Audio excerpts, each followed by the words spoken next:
kumpirmado na po ayon sa ating Pangulo. Kaya po medyo alanganin ng marami ng maniwala Mr. President. Ha? Kasi dahil kayo po ang nagbalita, mukhang yung mga tao po ay hanggang ngayon alanganin, no? Alanganin pong paniwalaan ang inyong balita na nahuli na nga talaga si Saldico dahil trust issue talaga, Mr. President, no? Alam na po natin lahat na napakalaki ng posibilidad na kayo po ay nagsasabi ng totoo na nahuli na talaga si Saldico. Katulad po niya, no? Sabi ni Regine, ayaw ko maniwala hanggat hindi ko nakikita si Saldico. Okay.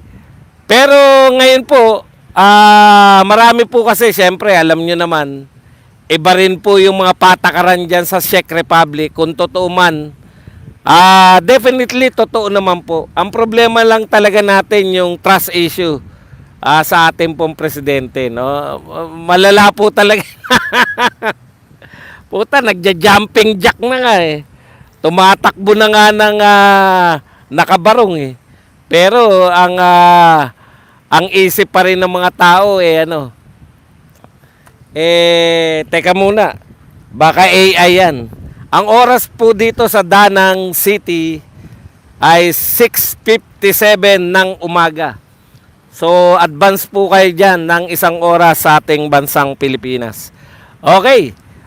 Pag-usapan na natin itong mga detalye na to. Alam nyo po, nakikinig ako. Kahapon kasi, sinasabi na dalawa po yung paraan para mapauwi. No? Itong si dating Congressman Saldico. Dito po mula sa Czech Republic. Una po, yun nga po yung deportation na siya po ay i-deport dahil wala pong kaukulang papeles. Okay. So kung ikaw po, hindi po kasi pwedeng magtagal naman dyan si Saldico na habang buhay na pagkabilanggo. Ang lang naman niya otoridad po Ang opisyal po pala, ang opisyal na pahayag ng ating Pangulo.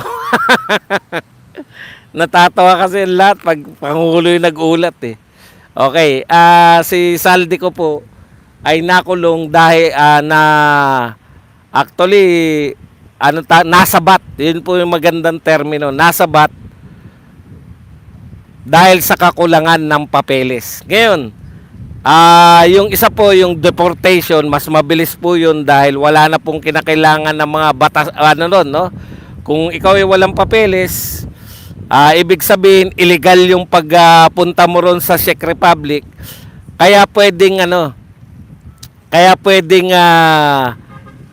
pauwiin ka kagad mula sa pinanggalingan mong bansa, no? Pilipinas. Kaya lang may question din po ng totoo ba? Kasi sila rin na nagbalita no? Kung meron po yung golden visa, meron pong Schengen visa, or mas malupit pa raw yung golden visa dahil may pag-aari ka no? Kung meron po yung golden visa, bakit po mahaharang, di ba? Samantalang pag miyembro ka ng European Union, malaya ka pong makakapaglakbay. Patunayan mo lang po na ikaw yan. Malaya ka pong makakapaglakbay sa iba't ibang parte ng mga bansa sa Europe na miyembro ng European Union. Okay. So, ikalawa naman po, dahil meron naman tayong tinatawag na extradition treaty. Sa pamamagitan po ng extradition, ibig sabihin, sa kasunduan po ng Czech Republic at ng Pilipinas, ay pwede pong pauwiin yung mga katulad ni Saldico na pinaniniwalaan na fugitive o mga tumakas dahil po sa mga kasalanan. Okay, so medyo matagal po yung proseso na yan at magtatrabaho po talaga yung gobyerno. Kaya nga ang duda ko kahapon, ang duda po natin, tatrabahuin ba ng pamahalaan? Gusto ba ng pamahalaan na mapauwi si Saldico? Kasi pag alam naman natin, lately, ang kinakanta ni Saldico, eto nang pong palasyo, no? Si Martin at si BBM na po yung kinakanta niya, kasama po ng mga ibang miyembro pa ng First Family. Partikular, ito pong, anong tawag dyan? Si First Lady at saka yung iba pang anak. Okay. So sa madaling salita, depende kako, 'di ba? Kahapon kung ang gobyerno po ay very willing na mapauwi.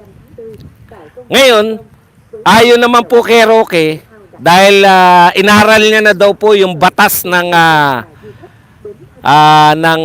Czech Republic, no? So, ayon po kay Roque ay pwede pong mag-apply ng asylum itong si Saldico dito po sa Czech Republic. So, yung nagsasabi po na automatic na mapapauwi si Saldico rito, malaki po ang hindi po automatic ayon kay Roque kasi pwede pong mag-apply, magpakupkup sa madaling salita, pwede pong magpakupkup. Dinig nyo ba yung sounds? May tumutugtog na pakiano nga po kasi ang lakas na ng sounds eh. Kanina nagsimula ako, wala yan eh. Baka tayo ay ma-penalty.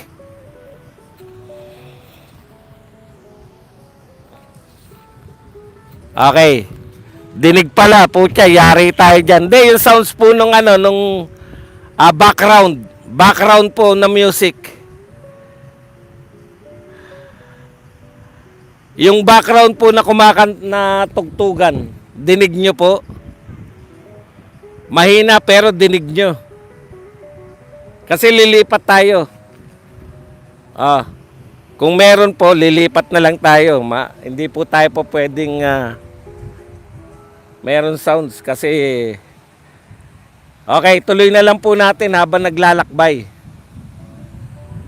Okay. So sa madaling salita mga kapatid, ayon po kay Roque, pwede pong mag-apply ng asylum. Mapapatagal pa po. Kung mag-apply po ng asylum si Roque, medyo hanip naman kung kailan ako nagsimula tsaka nagpatugtog ng mga Chinese. Okay. Hiningal tuloy ako. Ayun, may nakita tayong batuhan doon na mukhang walang sounds. Ayan po yung beach. Wala naman pang maingay sinasadya nila yan, boss. Hindi po nila sinasadya yan. Meron talagang ron. Nakita ko may speaker eh. So talagang putya, nung malayo na tayo,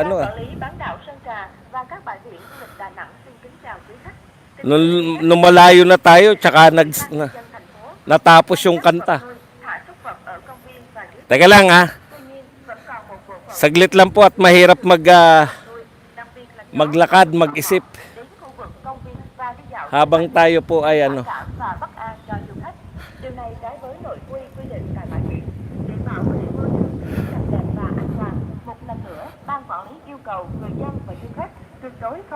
dito na lang tayo sa hindi ko maintindihan yung 02362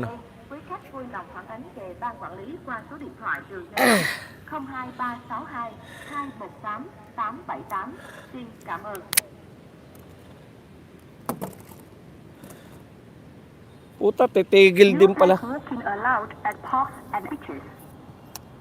Greetings from the management board of Soncha Peninsula and Danang Tourism Beaches. Ladies and gentlemen, currently, dog walking is not allowed at parks and beaches. However, there are still a few people regularly walking their pets, especially dogs with no muzzle, at the Isi Park, Langong, and at beaches. Those actions can pose insecurity risks for the public and violate the rules and regulations at the beach. To ensure a clean and safe environment at the beach, once again, the management board requires residents and visitors absolutely not to walk your pets at parks and beach. Once detecting such a situation, please report to the management board via the hotline number 0236 Okay. 878. Magandang araw sa atin ulit mga kapatid, no? Tuloy po natin yung talakayan natin. Nasaan na ba tayo natapos? O, yun po yung payo ni Torre. O, pinapayo po ni Torre kay Saldico na posible po si Saldico ay mag-apply na asylum o magpapaampun po siya sa bansang Czech Republic. Pag yan po nagkataon na ganyan po ang sitwasyon na magpapaampun po siya sa Czech Republic, lalo po hindi mapapauwi sa Pilipinas. Kaya po dito po, sabi nga natin, ang sabi nga natin mga kapatid, kinakailangan po rito mabilis yung ating gobyerno sa pagsisecure kay Saldico. Hindi lang po dapat ang gagawin ng gobyerno pag malaki na nahuli nila si Roque po. Maraming salamat sa correction. Roque po, hindi po Torre. Hindi po dapat na masiyahan lang tayo na nadakip ng Czech Republic si Torre.